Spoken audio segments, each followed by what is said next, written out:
All right, everyone. Welcome to our podcast where we today are going to be talking about a topic that I think is extremely interesting. It's a very interesting way to be able to deal with mortgages. It's reversed mortgages. Now, we get a question asked about a reverse mortgage quite regularly. And the reason why is because it can be used in a multiple of different scenarios. But especially when you look at the factor of retirement, it's something that can be very beneficial. So we want to make sure that we understand it. And today we have with us a friend of mine that I've known for a very long time, Ron Heath. And Ron Heath specializes in reverse mortgages. And so we are certainly excited and to have you with us today, Ron. I really appreciate the invitation, Ray, and thank you very much for the opportunity. Good, good. Well, we are excited to have a nice conversation with you and help us to understand this idea of a reverse mortgage today. But before we get into that, could you give us a little bit of background? How long have you been in this type of work of reverse mortgages? Yeah, I started back with Wells Fargo in April of 2007, so over 13 years now. And it is the only mortgage that I've ever had any experience doing. So I do consider myself a specialist with this after 13 years. Yeah, Ron, what would you say got you into the profession, especially the reverse side of it? Well, in 2006, due to some kind of back issues, I had to make a transition in careers. I had been doing something for quite some time. And when my physical needs necessitated a change, I did some investigating. My father had actually been in the mortgage business for a little while. And while I like the idea of it because I love numbers, I just didn't like the transactional nature of mortgage lending. And so I had a friend that was in the reverse mortgage industry and had some coffee with him and found out that this was more of an educational opportunity because so few people knew the truth about reverse mortgages. So you spend a lot of time educating people. And I love that. I love being able to teach people new things, help them understand concepts that might seem difficult. And so after some research and really understanding what this could do and how it changed lives, I just threw myself at it 100%. Fantastic. So now, over the years now, for the last 13 years you've been doing this, if you had to describe why you love it the most, what would you say you love most about helping folks with this type of a thing? The before and after. It's when I meet them, there's a dilemma oftentimes or a problem that needs to be solved, and financially speaking. And when we're done and they see how this asset that they have, and for most people, could be the largest asset they have in retirement. Now they see how this asset is going to change the financial landscape moving forward. Just seeing that, I always liken it to, I come in sometimes and there's a dark cloud. When I leave, the sun's out. And so that's where I find my joy is seeing how it transforms people's outlook. Very nice. Yeah, that's got to feel good. So let's get to know Ron a little bit. Ron, can you tell us a little bit about where you're from and where you grew up? Yeah, I think probably like Raiden, I'm a North Carolina boy. Born in Charlotte, North Carolina in 1963. Mom and dad moved back to Raleigh in 1969, and I've lived here ever since then. Mainly Wake County, Cary, Apex, Holly Springs, and Raleigh. Nice. And can you tell us a little bit about your family? I can. I've got my immediate family. I've got mom and dad. They live here in Cary. And then I have a brother who lives in Cary, and a sister in Willow Springs, and a sister in Raleigh. So we're all right here local. Very good. So I am married too. I guess I should not leave my wife out because if she ever saw this, I'd be in a lot of hot water.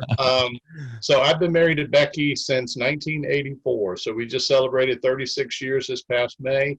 No kids. We've had our pets, but right now it's just the two of us. Well, congratulations to you and Becky. So I say we hop right into this, and I think the first question that a lot of people are going to have is, when it comes to mortgages, can you give us a very high-level difference between a traditional mortgage and a reverse mortgage? Yeah, I can. I think the majority of people that listen to this and perhaps see it later, they understand that with a traditional mortgage, you're taking on an obligation to make repayment on money that's been given you to either purchase a home or refinance a home. You agree to certain terms, perhaps 15, 20, 30-year terms, and then there's a principal and interest payment that has to be made monthly until the debt is completely gone away. And so most of us understand that. The lender with a traditional mortgage does not own your home. As we all know, they just establish a lien against your property. And so that lien is satisfied when you are continuing to carry through on your obligations. The difference with a reverse mortgage is that there's no payment obligation associated with this mortgage. Now, I will stress that, like a traditional mortgage, it simply does consist of a lien against your property so that the lender knows they can be made whole and repaid at some point in time in the future.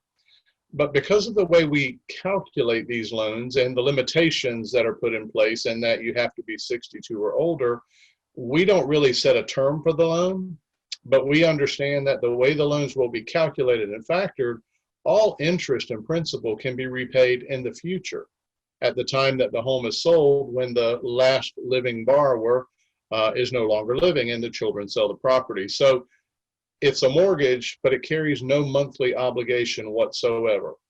The payment is simply going to be made at the end. All right, so let's just do this, because what we had wanted to ask is, how does this work? And you just gave us a nice overview there, but I like to break things down into like something we could all grasp and understand. So I'm going to walk you through a simple scenario, and I like to use things with simple, easy math. I've got a house, and this is a hypothetical. I got a house that is worth $500,000. I know there's multiple examples, but I just want to walk this through so that somebody listening can understand how it works. I got a house that is worth $500,000. I owe nothing on the house, but I would like to access some of the equity in my home, and I want to do that with a reverse mortgage. Could you walk me through kind of what that would look like if I want to access that, but I don't really want a mortgage payment, so I'm looking at this idea of a reverse mortgage? I could. And what I'll use, Radon, is the typical use that I see being chosen by a borrower in the establishment of a line of credit, so that they now have access to be able to borrow when needed and as needed. Let's say that you're a 70-year-old homeowner, and as you've said, the home is worth $500,000. You're going to qualify for a line of credit that's going to be in the $275,000 range. We've determined that based on your life expectancy being 70, and knowing that at some point in time, based on actuary tables, you will no longer be living. We've also looked at the interest rates, and then we also look at future value of the home. So real simple, $500,000 home, $275,000 line of credit. You can now borrow from that line of credit as needed, creating a loan balance because you are now borrowing funds. Interest will be added to the loan balance because interest is charged, and then that debt will be satisfied in the future. So when you say line of credit, that immediately makes me think of a home equity line of credit. So what's the difference there, a home equity versus a reverse mortgage? Excellent question. So the biggest difference is, in a traditional home equity line of credit setting, as you borrow money, it may be that you have to make interest-only payments, but that is a payment that is generated the moment you start borrowing from a traditional home equity line of credit. So as a person is making use of this against their home, they're also creating debt service that is going to be ongoing on a monthly basis.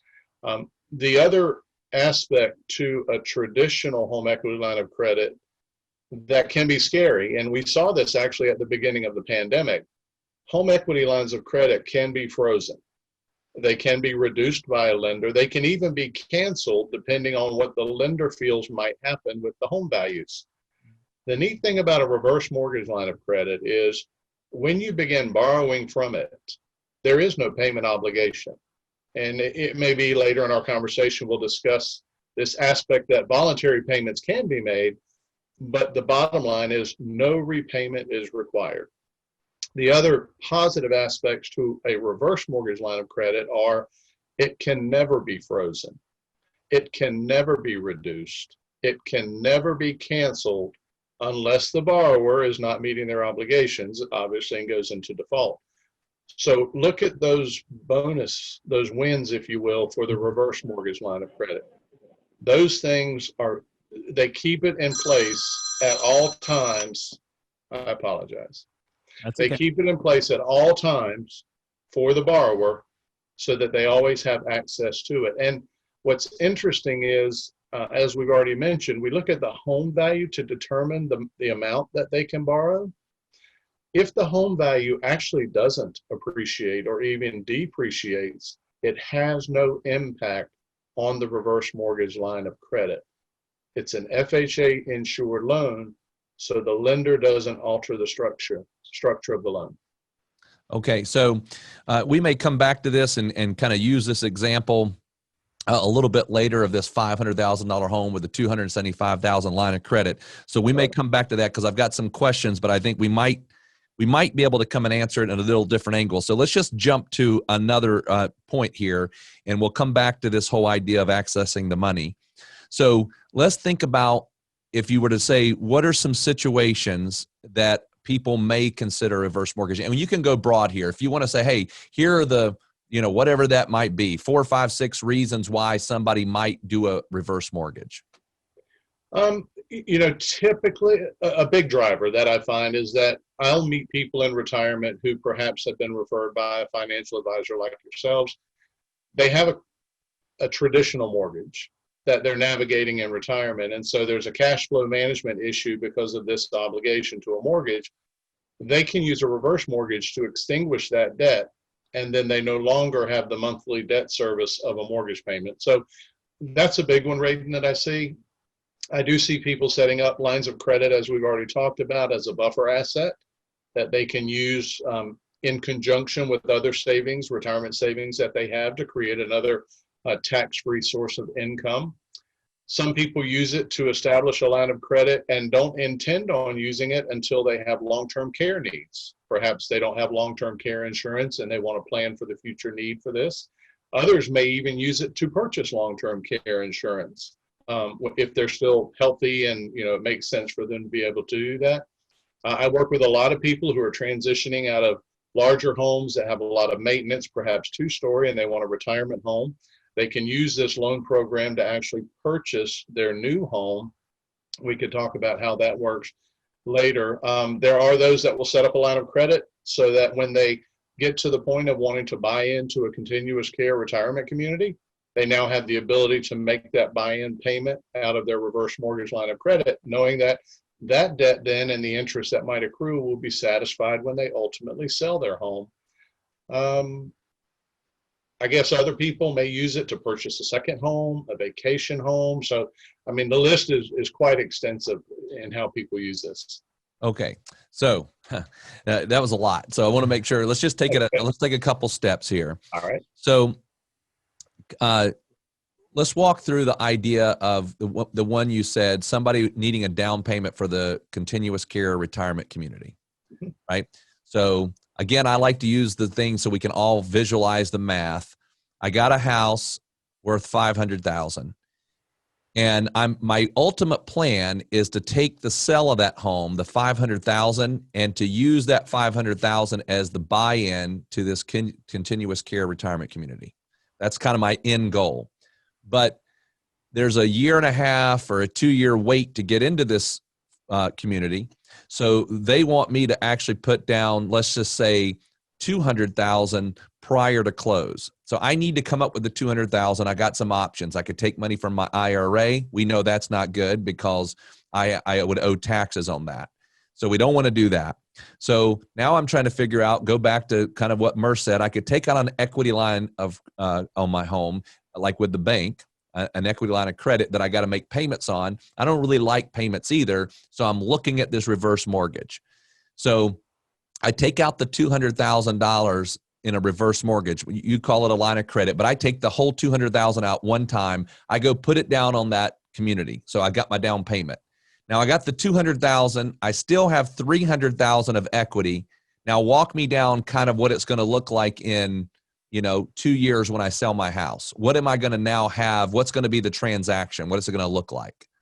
So you have obviously a beginning loan balance of the $200,000 you've accessed for this buy-in. You will have a measure of closing costs that have rolled in, and then there will be interest accrual for 2 years. So let's just say then at the end of 2 years, the debt now is, just for easy math, $240,000, something like that. Perhaps the home is appreciated, maybe not. If it hasn't, it's sold for 500. The debt on the reverse mortgage of 240 is satisfied, leaving net sale proceeds of 260,000 for this home buyer to complete the buy-in with the lender.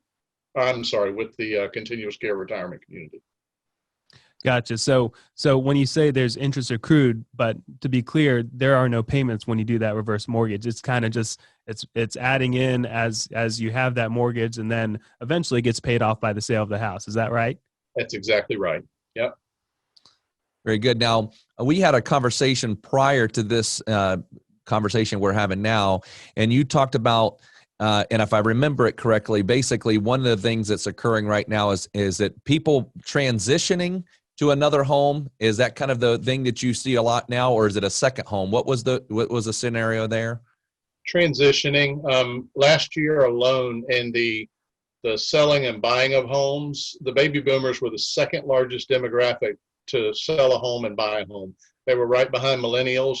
The estimation was about 1.4 million in the United States. And so what they're doing is they're selling these, as I've mentioned, larger homes, too much maintenance, second story, and they're moving into these 55 plus style communities where it's one level living, maintenance free, things like that. So that transition it's a snowball right now. It's happening a lot.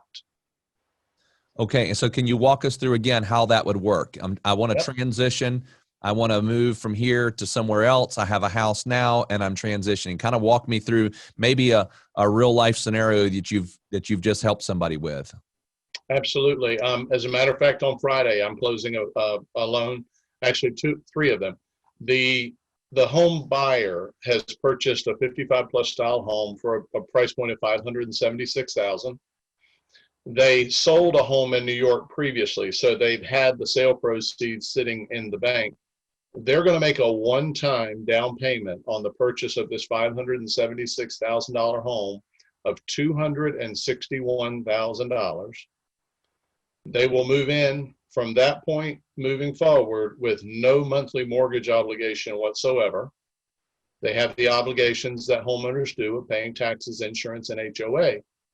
But outside of that, that is their full investment to purchase this $576,000 home. So what they're going to be able to do, they had the ability to pay cash. But what they'll do is they'll take that difference of $305,000 or whatever it is, $310,000. Now they'll use that for reinvestment purposes to build legacy there, to shore up their financial savings, and to be able to look forward to having that piece of financial security. Mm. And so the way that would work then, if I go out, then let's say the person moves into this 55 plus community you're talking about, what is accruing is they've got the balance that they have on the reverse mortgage, and then they're accruing interest. So walk us down the path of, they've lived there till the end of life, and whatever that might be, 15, 20 years, 30 years, whatever that is. And then whenever their children inherit it, what's that going to look like? And I'm not asking for, by the way, specific numbers. Just give me the high level. Okay. So if you were to think about having a home value that is appreciating at 3%, that is $576,000, and a loan balance that is having interest accrue at about the same rate, what you'll see is the home value will outpace the loan balance growth. So what we expect is that as they live their life out, when the home passes to the heirs, the appreciation in home value should outpace the loan balance growth, the interest accrual, so that the heirs then simply sell the property as an asset in the estate. They repay the loan balance and the interest accrual, and the net sale proceeds return to them as a part of the legacy. Okay. Well, that makes a lot of sense. So we've talked about transitioning. We've talked about how it could be used for continued care, or going into one of those retirement communities, or buying a second home. But can you walk us through how a reverse mortgage could be used for, in all essence, on the financial, the cash flow side? Let's say we have someone who has a house that's paid off. Let's go with that $500,000 home that is completely paid off. They don't have a reverse mortgage yet, but they're considering it, and they also have investments in the stock market. And I'm assuming that a line of credit here would make some sense. But can you take us through a situation where someone may consider that also has stock market type investments? Absolutely. And we had prime examples of this when the pandemic started and we had those choppy waters in the market right there at the very beginning. We had many of our clients call us and say, thank you so very much for telling me to set up my reverse mortgage line of credit before the storm came. Because what someone can do is, and I know you guys know all these terms, but it's not a good idea to draw down on our portfolio when we have a down market. Because obviously we're not only creating taxable income, but we're taking our assets and selling them at a loss. But how beautiful would it be to have what looks like another cash asset in a reverse mortgage line of credit, where if I call my advisor and he says it's not a good time to draw from the portfolio, let's use the tax-free proceeds from your reverse mortgage line of credit until it does make sense to go back and draw down from your portfolio. So what we see is just a coordinated strategy of using the reverse mortgage when it makes more sense than drawing on my portfolio, and then not using the reverse mortgage line of credit when it's a positive time to draw from my portfolio. And so we just see it being navigated like that.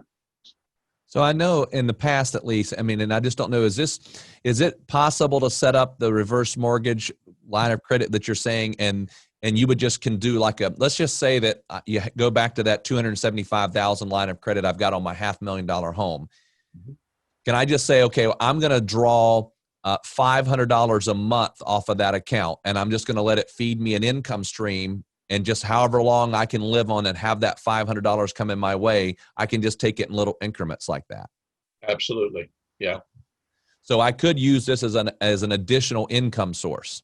Yeah, it almost becomes rated like an annuity, where somebody is just, they have a fixed income, and we can determine in our calculations based on life expectancy a monthly amount that can be guaranteed to come forever. And I mean, until the youngest borrower is 150 years of age. So we can determine that annuitized payment, or if they prefer to set up a larger payment for a shorter term, we can also structure the loan that way. So a follow-up there, would that be done through the line of credit side, or is this another style of doing a reverse mortgage as more of like an annuitized payment?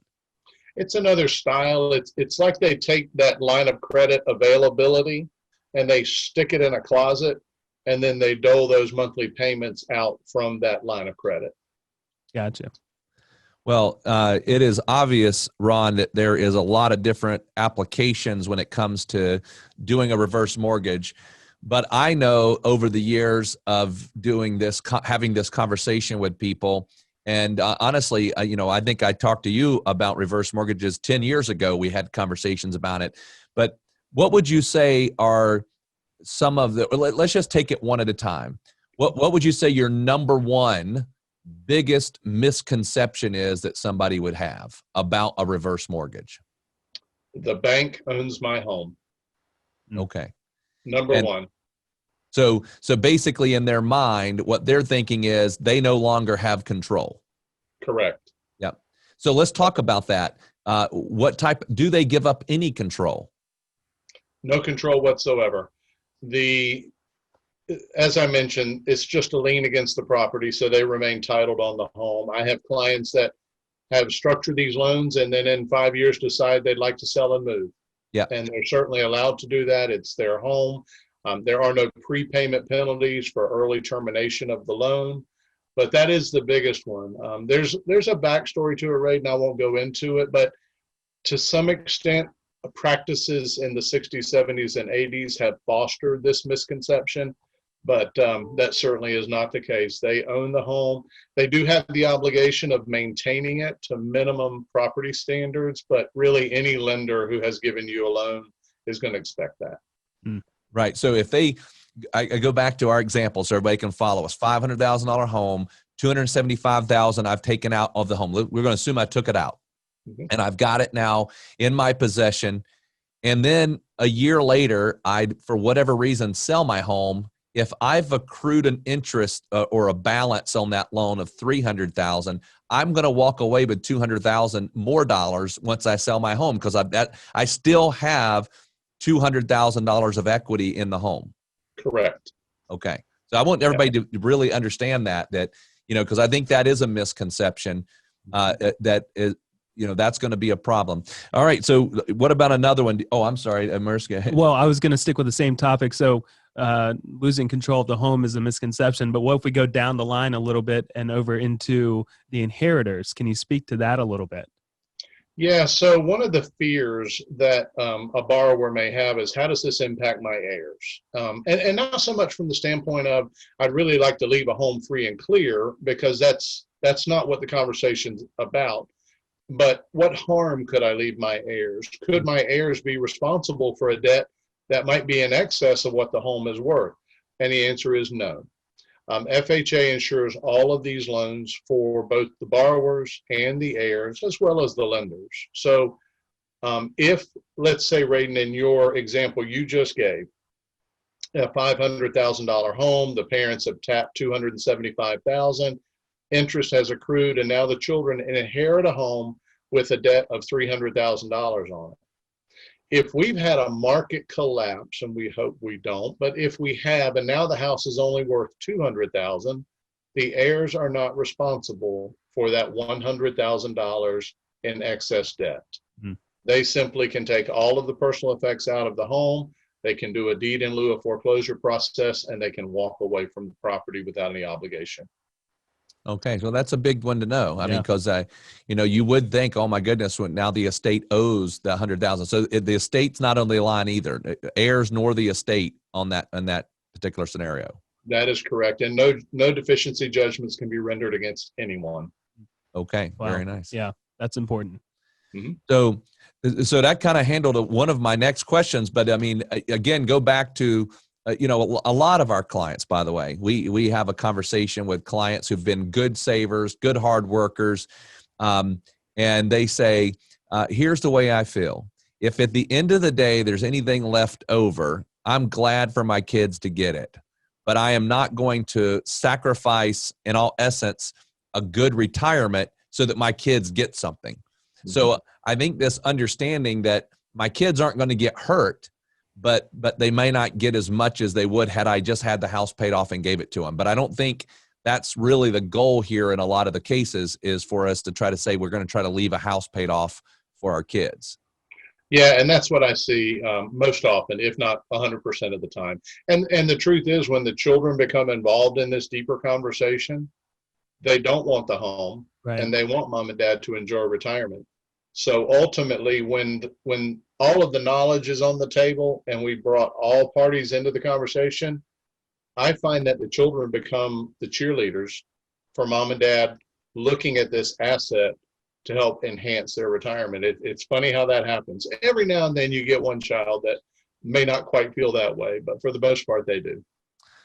So can we kind of walk through the way this works? I mean, so a person's listening, or they're thinking about what they might, hey, this might work for me. This might give me some extra income. It might give me some security. And I want to figure out how this works. Can you walk us through kind of the process of how this looks? Mm-hmm. Sure.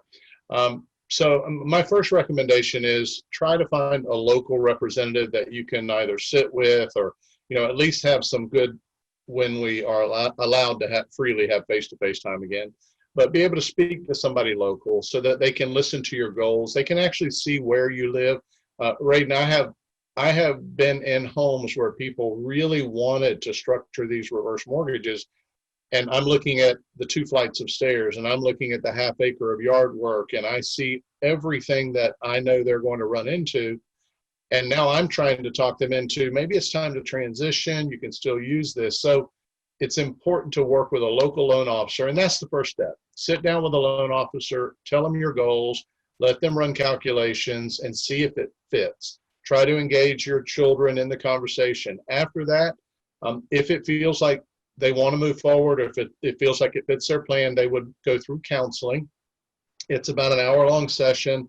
It's just the borrowers and a HUD-approved counselor that wants to make sure that the loan officer is really given them all of the information that they need to make the right decision. After the counseling is completed, they would go through an application process, much like a traditional mortgage.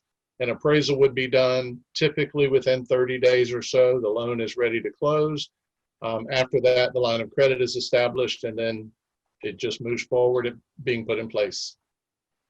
So you mentioned the counseling aspect of it. So that really doesn't ever apply in the traditional mortgage. So when I hear counseling, it makes me think about, whether or not it makes something make sense. And so is that essentially what is being done in that counseling session? Because you mentioned one thing in that little example about the house with 2 floors and needs a lot of work, big yard. So what are some reasons that could come up in that counseling session that say, hey, maybe this isn't the right thing to be doing? Well, I will say that the counselors have been mandated not to offer an opinion. Their whole role is to educate. I have heard stories of loan officers not reinforcing that if you do this, you must pay your taxes, you must maintain insurance, you must pay your HOA dues. And so some of that education is lacking. And so the counseling is there to try to catch that, to make sure they know their obligations. But more importantly, in times past, and as the two of you are in the financial industry, I know you understand that while products are regulated, and mine is more regulated by the federal government than any other mortgage, the application of the product can sometimes be inappropriate or misused. For example, some may be encouraged to do a lump sum disbursement at closing to reinvest those in some sort of insurance product. It was a practice that has happened and could still happen. The counselor is going to bring that up and say, has anybody talked to you about this? Or have you been encouraged to do this? So there's a safeguard measure to it too, just to make sure that they're not being led down a road they shouldn't be led down. Now, if we go back to our whole beginning example, $500,000 house paid off, and I'm going in that scenario, do they look at my credit as well? We look at the credit history, but not the credit scores.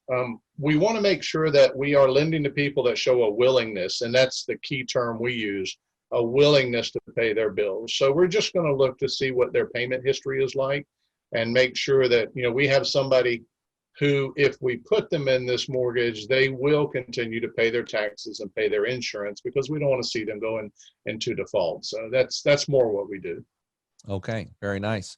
Mm-hmm. Well, I think we've covered a tremendous amount of information here, and it's certainly helped me to kind of, get a better, more clarity on how this works. So could you share with us how, if somebody wanted to just kind of, understand what their situation, how it might work, what's the best way for somebody to get in touch with you? Well, I'm old school, so I love my phone. I love people to call me. You can text me if you like, but my phone number is local area code 919-412-0686. If they prefer email, Raiden, it's my first initial R, last name Heath. So RHEATH @mutualmortgage.com. I also have a website, www.mutualraleigh.com. Very nice. Well, we'll make sure that all of that information is in the show notes so that people can just click on those things when you mentioned your email or your website or any of those things, your phone number.